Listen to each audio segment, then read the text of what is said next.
Урматтуу Кыргыз элим, урматтуу Кыргыз Республикасынын Жогорку Кеңешинин 7 чакырылышынын депутатына аттанган талапкерлер алдыда чоң суноо, өлкө тагдырын чечүү күн келатат.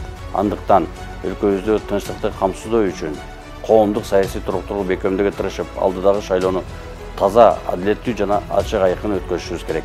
Урматтуу талапкерлер, ортобуздагы таза жана бири-бирибизди сыйлаган саясий күрөш болсун.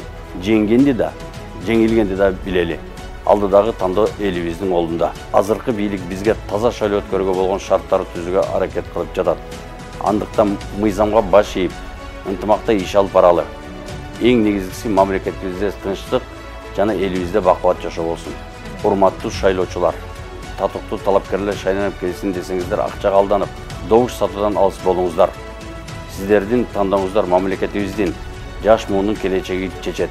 Андыктан жүрөгүңүздөр менен тандоо жасап, туура чечим чыгарасыздар деп ишенем. Сиздерди урматтоо менен Кубанычбек Кадыров.